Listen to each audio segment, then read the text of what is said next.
I think you're good. Oh, okay, thank you. Hey guys. Hi. How's it going? Dr. Teresa Larson, Ashley Linder here. 14.4 was just announced a little while ago. So we're here to give you some mobility tips and some strategy and get you going so you guys can get a good score for this. So mobility, go ahead, take it away. All right, so Skelly, you have anything to say? Yeah. Never usually does. He's pretty quiet. So I'll take it away. So mobility, we've got some archetypes. We got a lot of archetypes we're fitting in tonight for this WOD. First one for the lower extremity is the squat. We've got flexion with external rotation. So my recommendation is, whether you're doing it tomorrow or Saturday or Sunday or Monday, to definitely do some banded work on those hip flexors if you're not able to fit that archetype. If you are, still spend some time in the bands, working on the hip flexors and the hamstrings. Maybe do a little lacrosse ball on the glutes to open up the hips as well. Yeah. Definitely lacrosse ball on the hips, but don't do that right before the workout. Spend some time either in the morning or the night before doing some of the deeper tissue work. If you want to get into the psoas and the iliacus, that would be great, and quads. However, do that night before, morning of, so you don't go too deep into the tissue. Because right before the WOD, you should be warm, ready, and not ready to go to sleep. So the other archetypes for the upper extremity, arms, we've got front rack archetype. Have you heard of that? Archetype. Front rack, we've got half flexion, external rotation. So make sure that you can get in that front rack archetype, not like this, but actually elbows slightly wider than you're used to. Save those wrists. If you're having trouble with that front rack archetype, or you just have a stiff thoracic spine no matter what, which a lot of you do, go after the T-spine with those two lacrosse balls, otherwise known as the peanut. Yes.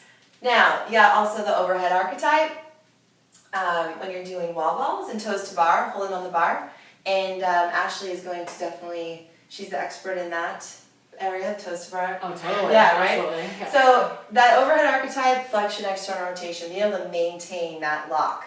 Now, if you're having a hard time with that, definitely do some banded work to improve that between now and when you do the WOD. The last one would be the press, so internal rotation of the shoulder when you're in a muscle up position.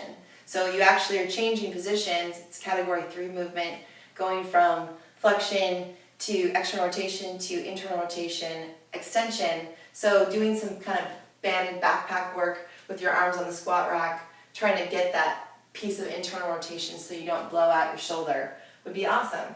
Yeah, don't blow out your shoulder. Don't please. blow out the shoulder. This will be a fun WOD. Definitely, we're going to kind of talk about pacing yourself and what to do for the warm-up, and then performance tips. So what are your recommendations for the warm-up?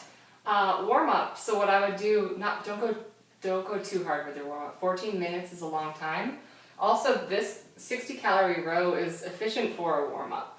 You have 14 minutes of exercise. Ideally, 14 minutes. We'll talk about that in just a second.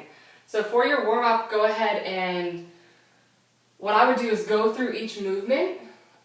Do like 2 rounds, maybe like 20% of the prescribed numbers that are on there. And prior to doing the cleans, go ahead and do the Bergner warm-up or Pendlay or whatever sort of barbell warm-up that you guys are used to doing, just so you get used to it. And obviously, hook grip, get a hook grip everything. Definitely hook grip for those cleans because your forearms are going to be smashed from those toes to bar. So I would do 2 rounds, about 20%. You guys don't have to be exactly technical about that. Just get your heart rate up.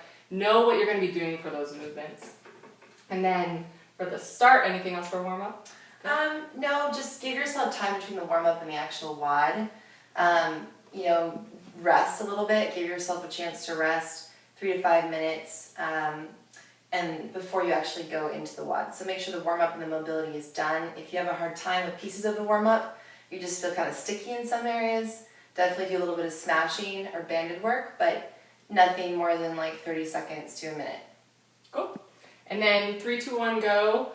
Don't blow your WOD on the row, guys and girls. Definitely don't want to do that. You don't want to go out of the gate super fast on that. So remember that your row, all the power is the pull, and then going back down is your recovery. So make sure you utilize that recovery. Keep those strokes down relatively low. So you don't want to go too hard so you get off that rower and you're already exhausted. And then you have 12 minutes of clusterfuck ahead of you. Definitely don't want to do that. Good term. Yeah, I try. So you get off the rower. Anything else with the rower? No, I agree. The rest should be with the bringing the bar back. Mhm. So when you push, think of pushing with posterior chain in the body, like that plantar flexion push. Use those glutes and hamstrings. That's what they're there for. They're the money makers. Yeah, don't go too crazy, okay? And then toes to bar. Go ahead, chalk up, do whatever you have to do, get yourself on that bar. For a lot of us, kind of looking big picture, there's so many movements in this workout that everybody's gonna have a weakness. So just be aware of yourself as an athlete and kind of know what your weakness is gonna be. So What about toes to bar? Is that your? that's definitely my weakness in all of this. So toes to bar, if your forearms are going to be pretty smoked, especially if you're going really hard on the rower, kind of want to save that. So a game plan might be not to go out of the gate and do as many toes to bar as you can, hop down, then do as many as you can, because then by the end you're only going to be stringing maybe 2 together or doing singles. So maybe go into it with a game plan being like, I can definitely do 10, hop down, shake it off. Go back up, do 10, and then that number gets smaller and smaller, but you're already closer to 50, so you're not stringing together 1 or 2. Right. That would be my game plan too, because toes to bar, the gymnastics movements are going to be my most challenging.